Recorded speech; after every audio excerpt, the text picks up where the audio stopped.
আসসালামু আলাইকুম গাইস, কেমন আছেন সবাই? আজকে আমি আপনাদেরকে লম্বা সেমাইগুলো, কুলসন সেমাই যেগুলো বলে, সেগুলো রান্না করে দেখাবো। সেজন্য আমি এখানে 1 কেজির মতো দুধ নিয়েছি। এখন এই দুধটাকে আমি জাল করে কমিয়ে নিব। আপনারা আরও বেশি করে দুধ নিতে পারেন। আমি অল্প করে সেমাই রান্না করব, তাই অল্প দুধ নিয়েছি। আমি এর মধ্যে দিয়ে দিচ্ছি 4-5টা এলাচ আর 2টার মতো তেজপাতা, আর দিয়ে দিব 3 টুকরা দারুচিনি, দিয়ে দিব কিছু কোরানো নারিকেল, দিয়ে দিচ্ছি কয়েকটা কিশমিশ, দিয়ে দিচ্ছি কয়েকটা কাঠবাদাম আর কাজু বাদামের কুচি।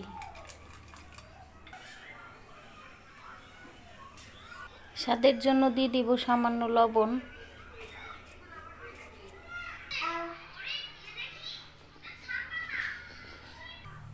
এখন এর মধ্যে আমি দিয়ে দিব কিছুটা কনডেন্স মিল্ক।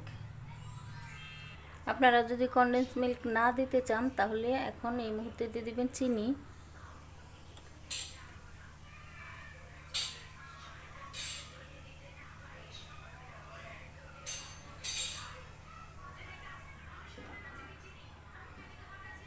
এখন অনবরত নাড়তে থাকবো।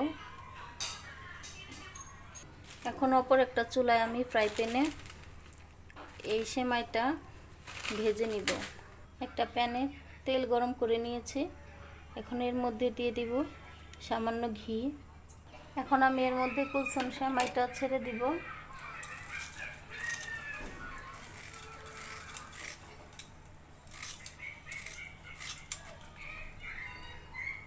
একটু ছোট ছোট করে নিলাম আমার ভাজার সুবিধার জন্য। আর ঘি ভেজে নেওয়ার কারণ হলো এর মধ্যে একটা সুঘ্রাণ আসে। ঘি ভেজে নিলে একটা সুঘ্রাণ আসে সেমাই থেকে, তখন খেতে আরও বেশি ভালো লাগে। একদম লো আঁচে সেমাইটাকে ভাজতে হবে, বেশিক্ষণ ভাজা যাবে না, তাহলে কিন্তু নিচ দিয়ে লেগে যাবে। একদম অল্প সময়ের জন্য এটা ভাজতে হবে। আমার সেমাইটা মোটামুটি ভাজা হয়ে গেছে। এখন আমি এই জাল করা দুধের মধ্যে সেমাইগুলো ছেড়ে দিব।